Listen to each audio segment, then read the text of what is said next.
Olá, estudantes da primeira série, como que vocês estão? Aqui é o professor Eduardo, de História, e hoje nós vamos falar sobre um povo germânico muito importante, os francos, tá?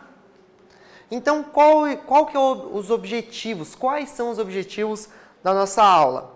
Então, a gente vai analisar a importância dos francos na formação da Europa feudal, na formação dos feudos, na formação do feudalismo, e compreender a formação do reino franco. Como que se deu essa formação desse reino, né, franco, que depois a gente vai ter um império muito conhecido também, pessoal, que vai ser originado deste reino franco, beleza?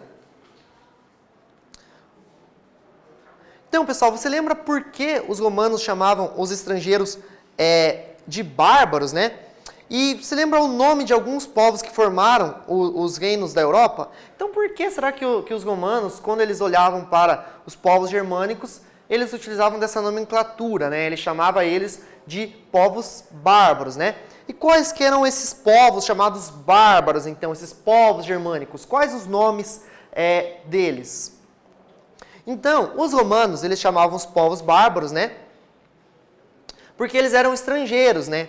Então, com cultura, com idioma, modo de vida diferente dos deles. Então, essa nomenclatura era para nomear o diferente, era para nomear o outro, né? A ideia de que os romanos eles se entendiam civilizados e superiores, enquanto os bárbaros, eles eram bárbaros, viviam de formas bárbaras, né? Sociedades tribais que os romanos acreditavam que eram inferiores, né, pessoal?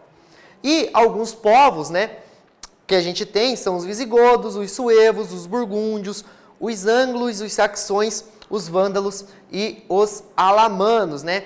Que de inferiores aos romanos não tinham nada, já que eles acabaram sendo um dos principais motivos da decadência do Império Romano. Então, no dicionário, pessoal, um dos significados da palavra conversão, né? Não sei se vocês já ouviram falar, conversão, se converter a uma religião, mudar de religião, né? É exatamente isso, né? É ação ou efeito de mudar de religião. Então, conversão é essa ação, efeito de mudança de religião, né? Ou talvez de opinião, de ponto de vista, de hábito, de costume. Então, é você converter, você está indo por um caminho e você faz uma conversão, você sai daquele caminho e vai para outro. Seja você tem um costume, você sai daquele costume, começa a praticar outro. Ou você tem uma religião, começa a praticar outra. Então, isso seria uma conversão, né? E na Idade Média, pessoal, a gente vai ter muitos príncipes, muitos reis, que eles vão fazer esse caminho. Eles tinham uma religião e eles vão se converter a outra. E qual que era a religião que eles vão passar a se converter? Ao cristianismo. O cristianismo ele vai ganhar muita força na Idade Média. Vamos relembrar aqui que uma das características da Idade Média é a força, a hegemonia da igreja cristã. Então, alguns reinos, alguns reinados, como dos francos, né, como os francos, o seu rei ele vai acabar se convertendo ao cristianismo, levando não só o rei, mas como todo o reinado a ser considerado cristão, né? E será que essas conversões, pessoal, elas tinham apenas finalidades religiosas ou também finalidades políticas, né? A gente vai ver um pouquinho durante essa aula aqui. Aqui, pessoal, essa ideia de conversão, né? A gente pode ver que ela não é algo só da Idade Média, né? Como a gente tem essa matéria aqui, organizações religiosas dos Estados Unidos mapeiam indígenas no Brasil e não interrompem ações com isolados mesmo durante a pandemia. Então, o que acontece? Muitas pessoas ali dos Estados Unidos veem comunidades religiosas tentando catequizar os índios, converter os índios brasileiros mesmo neste momento de pandemia, né? Nessa intenção de trazer o indígena para a sua religião, a sua comunidade religiosa. Então, essa ideia de conversão, né, ela não é uma exclusividade da Idade Média, né? Então, na Idade Média, a gente vai ter vários reis que vão se converter e vão acabar convertendo também seus súditos, né? A partir do momento que o rei ele se convertia, o seu reino também passava a ser cristão, muitas vezes, né? E essas ações de conversão, como a gente viu, ela ainda é muito atual, né? As pessoas ainda mudam de religião nos dias de hoje, né? Não é uma exclusividade da Idade Média. Mas e os francos, então, pessoal? Onde que eles se localizavam? Quem eram esses francos?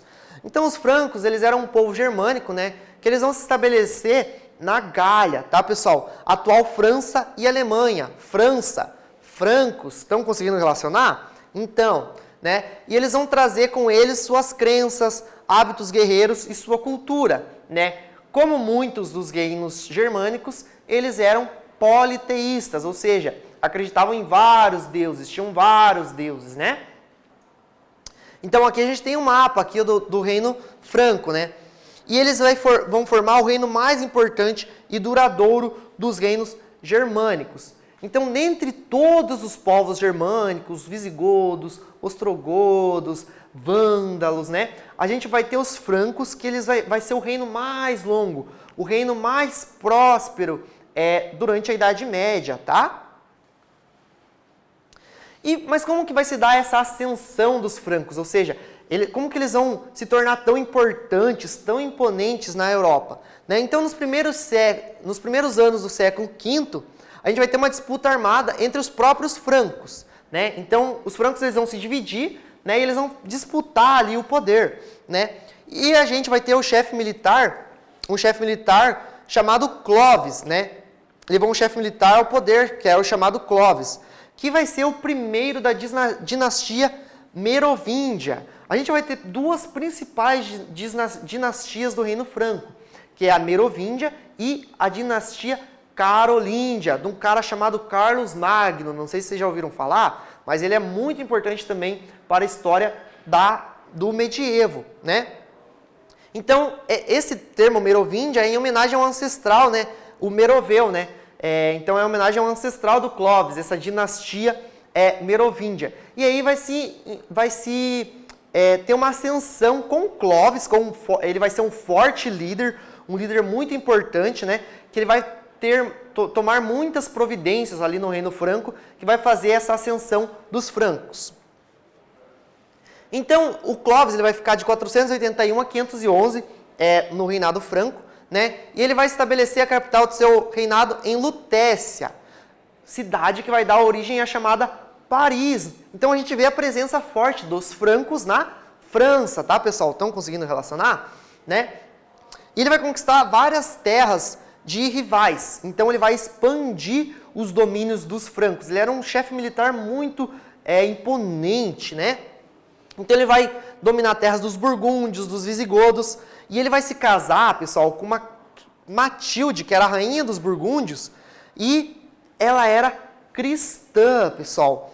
E ela vai acabar influenciando, então, o Clovis também, né, a se tornar cristão, né? Em 496, ele vai se batizar, né, e vai se tornar cristão. Aqui, como vocês podem ver, a gente tem um quadro do Clovis se batizando ali na Igreja Católica, se tornando cristão. E, pessoal, essa conversão dos francos, né, de Clovis, ela vai acabar sendo boa tanto para a Igreja Católica, né, que com o fim do Império Romano acaba ficando meio que desprotegida, né, ela fica meio sem algum reino ali que pudesse protegê-la, né, e para os francos vai ser uma forma de unificar também o seu povo. Então, vamos ler um trecho aqui para a gente entender sobre a conversão de Clovis.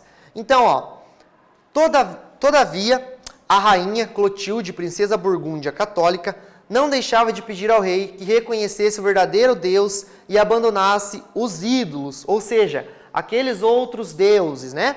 Mas nada podia levar a essa crença, até que, tendo surgido uma guerra contra os alamanos, ele foi forçado pela necessidade a confessar o que sempre tinha negado obstinamente, né? Então, esse é um trecho do Gregório de Tours, né? O rei, tendo, pois, confessado um Deus todo-poderoso na Trindade, foi batizado em nome do Pai, do Filho e do Espírito Santo e ungido do Santo Crisma, com o sinal da cruz. Mais de 3.000 homens do seu exército foram igualmente batizados. Pessoal, então eu vou passar essa atividade para vocês com trecho com base nesses dois trechos que a gente viu, né? Então, vamos analisar, fazer uma análise da fonte, né? E explicar a importância do batismo de Clovis, tá? Então, com essa fonte que a gente leu, com esse trecho dessa fonte da época, vamos fazer essa atividade, analisar qual será a importância do batismo de Clovis para o Franco e para a Igreja Católica também. A gente já volta.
E aí, pessoal, conseguiram responder?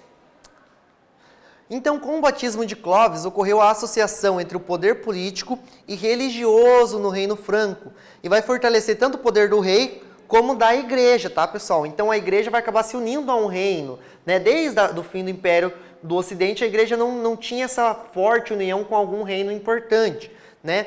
E na fonte, junto ao rei, milhares de soldados também eles são batizados, mostrando a importância que uma única religião passa a ter para o reino, ou seja, vai ter uma unificação também do reino dos francos a partir desse batismo de Clovis. Então, o Clovis ele vai ser o primeiro chefe tribal a realizar a unificação de todas as tribos francas, né? A gente tem várias tribos francas e ele vai unificar todas essas tribos em um reino só, né? Também ele vai realizar a unificação sob o comando de um único líder, dele mesmo, do rei, né? E formando esse reinado, a gente vai ter os herdeiros, né? Então a gente vai ter dinastias. Então os herdeiros de Clovis também vão ser reis, né? Então ele vai ser o primeiro rei bárbaro também a se tornar católico, né? Ou seja, o primeiro rei a ser batizado e cristianizado, como a gente viu na última imagem. Então qual será o legado de Clovis, né? Primeiro, a gente tem a unificação das tribos francas sobre um único governante, né? Então ele vai centralizar o poder nas mãos dele. A conquista da Gália, que abriu caminho para a expansão franca, a conquista da região da França, né? e sua conversão ao cristianismo, que vai mudar a forma significativa da sociedade em que se formaria dali em diante. A partir dessa conversão, pessoal, a gente vai ver uma dinastia totalmente diferente e um caminho totalmente diferente de outros reinos, reinos germânicos ali na Europa nesta época. Pessoal, tem uma imagem aqui do Clovis, né? Ele está com a espada na mão, ele tem um bastão, tem até um formato meio que de cruz e tem uma cruz no peito e tudo mais. Então, analisando essa pintura, quais elementos a gente pode identificar que identificam tanto essa autoridade política como essa autoridade religiosa, já que ele vai ter essa unificação com a Igreja Católica da época. Eu vou dar um tempinho para vocês e já voltamos.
E aí, pessoal, conseguiram responder? Conseguiram analisar esse quadro do Clovis? Então, vamos ver.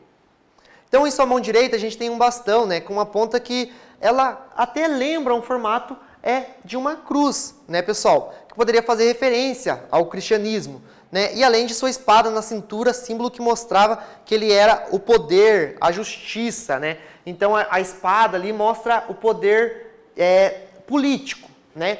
E aqui, tanto esse bastão e também a gente pode considerar esta cruz ali no peito, mostra o poder religioso, né, pessoal? Em que vai fomentar, então, esse avanço dos francos, nessa união com a igreja. Mas depois, pessoal, na dinastia merovíngia, a gente vai ter a morte do Clovis, né? E a gente vai ter os seus herdeiros, né? E a sucessão do Clovis, ela se torna hereditária, né, com o passar dos tempos. Porém, os reis merovíngios, os próximos reis merovíngios, eles não vão ser tão aplicados quanto Clovis ali em reinar. Eles vão se dedicar mais em festas e tudo mais, né? E por isso eles vão ficar conhecidos como os reis indolentes, os reis inconsequentes, né? Eles não vão se preocupar tanto com o poder, né? Eles vão querer aproveitar ali as vantagens que se tinha em ser um rei, tá? Com isso, pessoal, a gente vai ter um forte destaque dos chamados prefeitos do palácio, os marjodomos, né? Que eles vão ser fortes chefes militares. Já que os reis eles não se empunhavam mais, como Clovis fez, que era um rei imponente, né? A gente vai ter o surgimento desses chefes militares. E o mais conhecido desses chefes militares vai ser o Carlos Martel, né?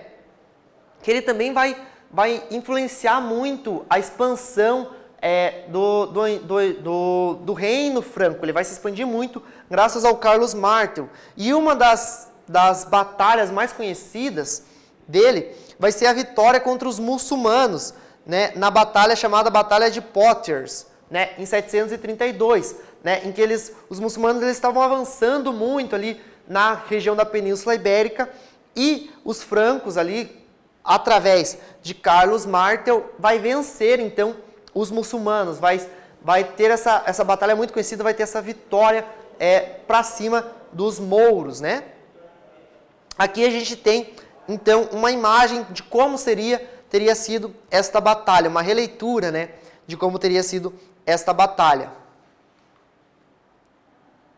Então, pessoal, aqui a gente viu um pouquinho sobre o reinado de Clovis, né? A gente viu os principais movimentos de Clovis no reino, o que ele fez, né, no reinado. E eu quero que vocês escrevam, então, quais são as características do reinado de Clovis. Eu vou dar um tempinho para vocês e já voltamos.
E aí, estudantes, conseguiram responder? Vamos ver a resposta que o professor preparou para vocês. Então, foi no reinado de Clovis, né, que o poder dos francos ele vai se unificar. Então, tinha várias tribos, vai se unificar em um rei só, né? E também vai ser importante para os francos a sua aliança com a igreja, né? Vai expandir vai expandir os domínios dos francos, né? Essa fusão com a igreja católica, tendo em vista a sua conversão, que vai ocorrer lá em 496. Então, o que a gente viu durante essa aula, pessoal? A gente viu que os francos eles foram o principal reino germânico estabelecido na Europa, o mais duradouro, né, que vai conseguir abranger mais territórios também. E eles se estabeleceram onde é atualmente a França, tanto é que o França, né, está relacionado, né, o nome da França atual. E a aliança com o cristianismo, que tem início com o batismo do rei Clovis em 496, foi fundamental para a sua longa duração. Então é isso, pessoal. Essa foi a nossa aula sobre os reinos francos. Espero que tenham gostado e até a próxima!